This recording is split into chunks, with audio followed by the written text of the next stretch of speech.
Are किसके equal होता है, r is equal to m u over b d square, right. तो m u हमने कितना निकाला था, तो एम यू हमने सबसे पहले क्या कहते हैं, पॉजिटिव मूवमेंट यहाँ पे ले लेते हैं, तो आर पॉजिटिव यहाँ पे साइन में डाल देता हूँ पॉजिटिव, ठीक है। तो पॉजिटिव के लिए क्या था, 14.47 आया था, 47 मल्टीप्लाई 10⁶ हमने किलो न्यूटन को न्यूटन में कन्वर्ट कर लिया, राइट। डिवाइड बाय बी हमारे पास कितनी थी, ब्रेथ इसकी कितनी थी, तो ब्रेथ मेरे पास ही 1000 मल्टीप्लाई बाय डेप्थ कितनी थी, 123 थी, 123 थी ना, क्योंकि हम एक्स डायरेक्शन में भी काम करें, तो वाई में करेंगे तो 137 अप्रोक्सीमेट इतना था। तो इसको कैलकुलेट करें, आर की वैल्यू निकालें, आर की वैल्यू कैलकुलेट करने के बाद मेरे पास जो आ रही है यहाँ पे 0.96 आ रही है, 96 मेगापास्कल, राइट। अब उसके बाद जो फाई निकालने के लिए बेसिक फार्मूला है वो ओमेगा इंटू यहाँ पे है 1 -1 -2.1614 r divided by f c prime. तो ये फार्मूला होता है ओमेगा निकालने के लिए, रो निकालने के लिए। तो हमारे पास आर है, अब हमें चाहिए ओमेगा, जो हमारे पास लास्ट स्टेज में ओमेगा चाहिए। तो ओमेगा बेसिकली जो होती है वो रेशियो होती है 0.85 f c divided by f y की, ये किसकी होती है, ओमेगा की वैल्यू। तो ओमेगा की वैल्यूज को कैलकुलेट कर लें, कैलकुलेट करने के लिए क्या करेंगे, 0.85 मल्टीप्लाई बाय एफ सी हमारे पास 18 मेगापास्कल था, डिवाइडेड बाय एफ सी करेंगे, ये कितना बन गया, 280 आ गया हमारे पास। तो कैलकुलेट करें, कैलकुलेट करने के बाद इसका आंसर लिखें, ओके। उसके बाद यहाँ पे हमने ओमेगा की वैल्यू निकाली थी, कैलकुलेट करने के बाद मेरे पास जो आंसर आया था 0.055 आ गया। अब यहाँ पे हम जो हमारे पास रॉ की वैल्यू है, इसमें हम वैल्यूज पुट करने के बाद हम रो की वैल्यू निकालेंगे। तो यहाँ पे एक तो ये जो मैंने आपको मेथड बताया, तो ये इस मेथड से हम रो की वैल्यू निकाल सकते हैं। अदरवाइज जो सेकंड मेथड होता है इसका निकालने के लिए, वो ये होता है कि हमारे पास जो ट्रायंगुलर कर्व होती है वहाँ से हम इनकी रेशियो के अगेंस्ट हम ग्राफ की मदद से हम वैल्यूज निकाल लेते हैं रॉ की, वो भी मेथड है, ये भी मेथड है। तो जो कैलकुलेशन के लिए जो एग्जैक्ट मेथड है तो ये वाला है, तो इसको हम अडॉप्ट करेंगे इस वीडियो में।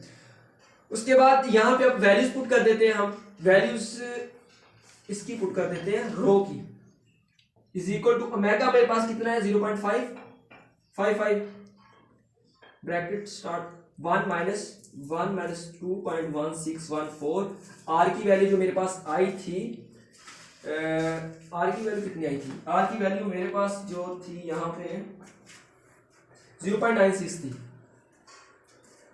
डिवाइडेड बाई 1000 मल्टीप्लाई बाई 123 का स्क्वायर, राइट। इसको ब्रैकेट क्लोज कर देते हैं। अब यहाँ पे रो की वैल्यू लिख देते हैं नीचे, रो इज इक्वल टू हमारे पास निकले 0.0040 आ गई हमारे पास।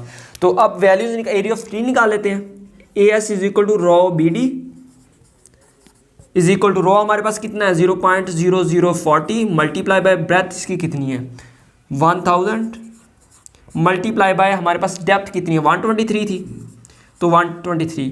तो एरिया ऑफ स्टील निकालने चाहिए, हमारे पास जो बनता है 492 बन गया, 92 हमारे पास ये आ गया ए एस। तो इसको निकालने के बाद mm लिख देता हूँ यहाँ पे। तो यहाँ पे हमारे पास जो एरिया ऑफ स्टील है 492 मिलीमीटर स्क्वायर टोटल जो सरिया हमारे पास इस्तेमाल होगा इसका एरिया। अब हमने कितने नंबर्स ऑफ बार कितनी स्पेसिंग के साथ रखने हैं वो अगेन हम फार्मूला बुक में जाते हैं। तो आपको यहाँ पे एक टेबल नज़र आ रहा होगा, टेबल नज़र आने के बाद देखें वहाँ पे कितने नंबर्स ऑफ बार को हम सेलेक्ट करें, ये डिपेंडेंट करता है आप पे, आपकी कैपेबिलिटीज़ पे डिपेंड करता है कि आपने कितने नंबर्स का रखना है बार और कितने नंबर स्पेसिंग पे रखने हैं। तो बेसिकली जो इसके राउंड अबाउट एरिया आ रहा है, तो हमने यहाँ पे जब डेप्थ निकाले थे वहाँ पे 10 मिलीमीटर बार रखा था। तो 10 मिलीमीटर बार रखने के लिए क्या किया था हमने -10 किया था। तो यहाँ पे 10 मिलीमीटर बार के 140 स्पेसिंग पे आपको नज़र आ रहा होगा कि हमारे पास बार्स। तो यहाँ पे लिख देता हूँ मैं, एरिया ऑफ स्टील कितना होगा, नंबर्स 10 बार 140 मिलीमीटर स्पेसिंग, राइट।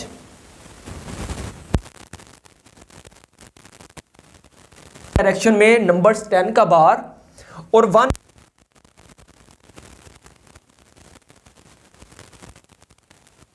हमने निकाला है 144, 10 है ना, तो इसका जो एरिया है वो बेसिकली हाइट के हाफ से कम है, तो इसलिए यहाँ पे लिख देता हूँ इसको 2h।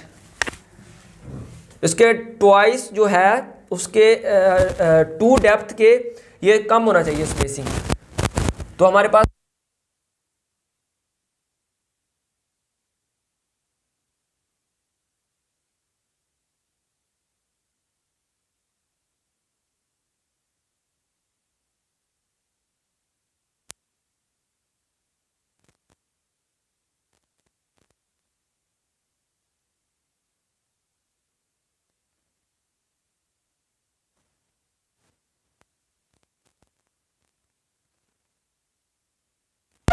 आर की और गैमा की वैल्यू आने के बाद हम गैमा निकाल लेंगे।